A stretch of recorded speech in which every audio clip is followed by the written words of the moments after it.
Assalamu alaikum, my name is Canyon Mims. I am a 20-year-old Muslim revert. I have been a Muslim for about 10 months, and this is the story of my first Umrah experience. I was very blessed to get to go on Umrah only 2 months after reverting to Islam, and it's a truly beautiful experience. Let's get right into it. So at this time, I was living in Riyadh, Saudi Arabia at the time. I had been there for about a month and a half before we went to Mecca. We wake up in the morning, and you know that feeling in the morning when you're about to get on an airplane, you know you're about to start an adventure. Maybe it's before a road trip, maybe it's before whatever type of trip, and you can feel that energy in the air. That's how we felt in the morning. We packed our bags, we had everything, and we headed to the airport. At the airport is where we changed into our white sheets. And definitely coming from America, coming from a completely westernized society, that was a very new experience to me. And I honestly felt kind of strange, especially when I first put it on. But I'll tell you, once we got in the airplane, we're surrounded by other people also wearing the white sheets. It felt natural. I actually felt really comfortable wearing those sheets, and I almost felt peaceful, right? There was nothing there. It was just us and the sheets. So we took the plane, we made our way to Mecca. No problems came. We get to the hotel. Okay, we go to bed and we wake up in the morning to start Umrah. Now that was the most magical morning that I had ever experienced. Take that feeling when you wake up and you know you're about to start a trip, amplify that 10 times. When I woke up in the morning and was waiting for my friend to come down and we were about to go start heading to the Kaaba, there was some surreal feeling. I was in a country where a lot of people didn't speak the same language as me. I am this 19-year-old Muslim at the time. I'd only been a Muslim for 2 months, and I come from America, and I felt natural there. I felt like I belonged there. It was truly an amazing experience. Once my friend came down, we started to walk to the Kaaba, and we're going in hordes of people, right? There's so many people behind us, and everyone's reciting the dua and chanting. And there's some synchronicity of the fact of all of these people in modest clothes, all these men in white sheets. There could be a millionaire and there could be a man with no money in his bank account. And there, everybody is the same, as we all move together for one purpose that's greater than all of us, right? We're there for Allah. And that was really beautiful as well. So we make our way in, and my first glance at the Kaaba, I've been asked many times, what was your first glance like? And to be honest with you, there's no words that I could have written down to describe to you what it was like. The answer to what my experience was when I first saw the Kaaba was, I don't know. There was no words. Just, I cannot explain it. That's the answer. There was no words, okay? So we made dua, and then we started doing our rounds around the Kaaba. I was dehydrated, I was hungry, and I was very tired. I remember I'm just dragging around, like I'm just one foot after the other dragging, doing our laps, and we're making dua. And I remember right as we finish, we do the 7 laps and we make dua, and I look at my friend and I go, when can we get water? And he goes, that's the first thing you say after this? And I was like, bro, I need water. And that was when I had Zamzam water for the very first time. And my gosh, let me tell you, having that after doing the 7 laps and being in the heat, being in these white sheets, that was the best sip of water I'd ever had, and the best dump of water on my head. It was truly amazing, right? So we gotta kind of cool off, we gotta take a couple photos, look at the Kaaba, talk a little bit, and we walk out. We go into the main entrance. And of course, right as we go there, it's everybody, you wanna get your haircut. Everyone's trying to take you to their place. So we found someone, and this was the first time I had ever gone bald, first time I'd ever shaved my head. And I had very long hair for a long time in my life, so it was very new. The feeling, once all of my hair was cut off, was a feeling of almost like after when I reverted, like a newborn baby. I felt clean, I felt pure, I felt rejuvenized right after I got my haircut. So we got our haircut, and then we started kind of walking around.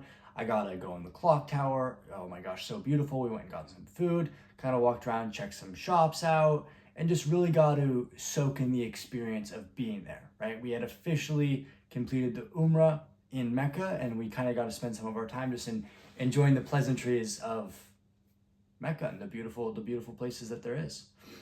So the next day, my friend and I, we part ways because he's going to go with his family and I'm by myself.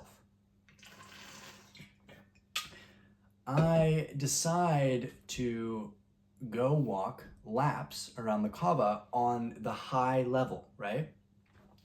And I start doing laps and I end up meeting up with an Egyptian man who ended up being a Quran teacher. And we did the laps together, we talked, we exchanged numbers, and I really got to know him. And something that I've loved about being in Mecca and Medina and Pakistan and all these Islamic countries was I've been meeting so many people and they're so kind, and this guy was so amazing. And I spent an hour and a half with him and we'd never known each other. And it was like immediately we became family. So we ended up doing laps together. And one funny thing that happened was, maybe it was from praying on the marble, but my knee got really messed up and it was getting really inflamed. And I remember we're going around the Kaaba and I am just limping. I did all of these laps, just dragging. It was so exhausting. And I wanted to stop, but I was like, I have to finish the laps. And once I finished them, I was so glad that I finished. It was an amazing feeling. And immediately after, I went into the mosque and got on a nice carpet. I pulled up my Quran, I had my prayer mat, and I got to sit. It was early in the morning. We did that late at night. So now it's very early in the morning. I got to sit there, read the Quran in the mosque with a bunch of other people. People are sleeping, people are in groups, kids are getting taught the Quran, and I am by myself as a 19-year-old feeling utter peace sitting in there while I read the Quran. It was truly one of the most beautiful experiences ever. Then, tragedy strikes. As I'm sitting there, I started to get really cold, like colder than I normally should be. I had a hoodie, and I put my prayer mat over me like a blanket, but I was shivering. So I decided to go back to the hotel I was staying at. You can guess what happened. I ended up getting extremely sick. And I'm glad I did, because that's kind of part of the experience of going on pilgrimage. But I was out of it. For about 3 days, my friend had to be the one to come bring me stuff. So I was dying. I was just could not move. I had the shakes. But as we know, getting sick is Allah forgiving you of your sins. So it was truly a magical experience. Unfortunately, the only thing that I did miss out on was I couldn't go to the cave where the Prophet had revelations because I was so sick, and that was the one thing that I did miss. Luckily, I did still get a couple days after being sick because we were in Mecca for about 5 or 6 days. And once I did get better, I packed all my bags, and I headed back to go to the main center area. By myself, I get my thobe, I get this exact hat on, I get my little backpack, I get my books. And I start walking. The sun is down at this point, and I hear the adhan go off. And that is the most beautiful sound ever. There was something, it was just so peaceful. I remember walking there and I hear it and I go to pray, and it's me and a bunch of other people, all different ethnicities, all from different walks of life. You can't tell who's successful, who's not successful. We're all there on the marble. We're all praying to the direction of the Kaaba. And you can see the arc of people kind of going all around. And in that moment, what was going through my head was, this is home. This is where I'm supposed to be. And I remember sitting by myself, reading my book. It was like a brief illustrated guide to Islam. And I remember sending a video to my parents at the time. And I remember that video, I was so happy, I was so smiley, and you could see the noor on my face, the light on my face.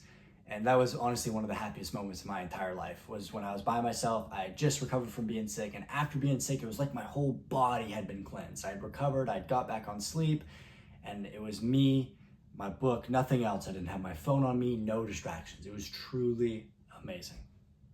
Now I go to bed, I go back, I wake up. The next day was the first time I ever had camel meat, okay?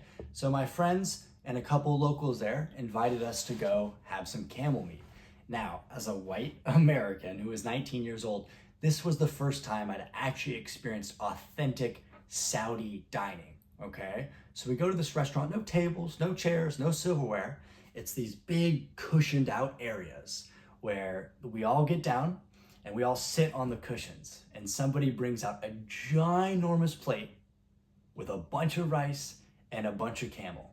And there was me, who only spoke English, my friend who spoke Urdu and English, and then our local friends who spoke a tiny bit of Urdu and Arabic. So we were having to play that telephone game just for us to communicate. And honestly, we barely knew what we were saying. And those people were so amazing. The locals were so amazing. And that was one of the best dinners that I've ever had in my entire life. The camel was amazing. The company was amazing. And it was truly beautiful. Now, we wrap that night up. Part 2 of the story, we head to Medina. We wake up in the morning and there's a bus, okay? So it's me, my friend, and then his family is with us. And you know what I was saying, that feeling in the morning when you're gonna go on a road trip, when you're gonna go on the airplane ride? It was like that once again. And we get in the bus and it's like I'm going on a road trip as like a little kid back with my family, but I'm going on a trip / adventure that the Prophet, peace and blessings be upon him, used to do on animal back, right? And I'm going in a car, and I remember the entire drive, I'm looking at the desert, and I'm just envisioning that how many people have made this trek, right? How many people have made this trek? And there's something about when you're there with your thoughts and you're not around technology and you're in the plain desert, you have a lot of time to kind of think and a lot of time to appreciate what you have. And I remember we stopped at a gas station and I walked out and I could just look and it was just flat for miles as far as I could see. And I took a second to go, never would I have thought when I graduated high school a year ago that this is where I would be right now. And there was some magical thing looking at the entire desert, and I'm in my thobe. This is where I am. I found the truth. This is what I'm doing. And I remember just getting back in the van after that, and we had our way there, and it was just an amazing drive on the way back. We make it, no problems, nothing came up, and we stop at the hotel we're staying at. We rest up, and the next day is Ramadan. I gotta catch the first day of my first ever Ramadan in the Prophet's city. So we made sure we hydrated, we got food. So before we start the next day, we're all ready to go. We wake up, next part of the adventure starts. We make our way to the Prophet's Mosque. I got to see the Prophet's Mosque for the first time. Beautiful. The minarets were something I cannot describe. Truly beautiful. I loved the covering that kept everywhere shaded. Loved it. We got to say salam to the Prophet, peace and blessings be upon him. That was also a really amazing experience. And keep in mind, this whole time, I had not done any research on how to do pilgrimage. Luckily, my friend, he's an amazing Muslim, and he's done it before multiple times. He led me through the entire thing. So I really got to sit back and just truly experience everything while he led the entire pilgrimage. So we said salam, and then we prayed. Now it was time for me to catch up on my sleep. So I went, found a nice open spot in the mosque, laid down, used my little backpack as a pillow, and I took a nap. And I don't know what it is, but there is something about taking a nap in a mosque. Every time I've taken a nap in a mosque, it's just the most beautiful and peaceful nap ever. So while I'm in the Prophet's Mosque, peace and blessings be upon him, I could hear people reading the Quran. I could hear people from all different cultures talking. I could hear all different languages. And I remember it was 30 minutes and it was just the most peaceful nap ever. It's like, you can feel the texture of the carpet underneath you, and you can kind of feel the heat coming in from the doors, and you can feel the air, the wind kind of turbine things that make the mosque all nice and cool. And it was just the best nap that I had had in my entire life. Okay. Now I woke up, and this is probably the best thing that happened during my entire trip, was I got to break my first ever fast during Ramadan, 2 months after being a Muslim, in the Prophet's mosque. They rolled out these plastic sheets all over the ground, and you've got people from all different walks of life.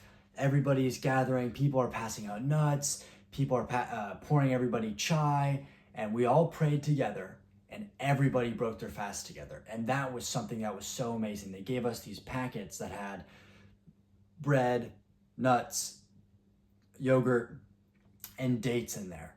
So that once again was another amazing first experience, because I was surrounded by people who did not speak the same language as me, and that was the first time I had ever fasted. And then I also got to break my fast with such amazing food. Like I've fallen in love with dates. Boy, could I tell you.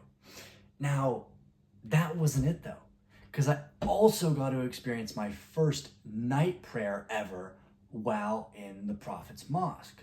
So the evening came around after we had walked around, had some more food, experienced the place, and it was time for night prayer. Now, we were on the top of the mosque. I could see the stars, I could see the minarets, and you know that feeling I was telling you about when everybody was walking towards the Kaaba, this synchronicity of everything happening at once. It was that same feeling I had during prayer. For 2 hours straight, everybody focused on prayer. Nobody's worrying about what's going on social media. Nobody's worrying about the news. Nobody's worrying about their job or their bank account. Everybody's focused on praying to Allah. And you know how you can feel energy? I could feel it that night. I could feel the sense of peace, the sense of security, the sense of brotherhood and family just in the air by how focused everyone was. I did lose my sandals, but that's my fault for placing my sandals somewhere else. But that, once again, was another amazing first experience that I got to have. It was my first night prayer ever in the Prophet's mosque during Ramadan, 2 months after reverting. Alhamdulillah, I'm so blessed and I'm so grateful to have had that experience. So that went on right, and 2 hours of praying, I'd never done that before, so that was kind of exhausting for me, a new experience. And you can probably guess what happened next. Yes, we wrapped up our 9-day pilgrimage. We got our plane, we headed back to Saudi Arabia, Riyadh, and I slept for the next 5,000 years catching up on my sleep. As I said before, my name is Canyon Mims. I hope you enjoyed that story. That is my first ever Ramadan that I got to experience 2 months after reverting. If you like hearing from me, go ahead and subscribe to the channel if you're not already subscribed, and like this video so more people see it and more people can learn what I have to say or hear my experiences. I hope you enjoyed that. I will see you in the next video.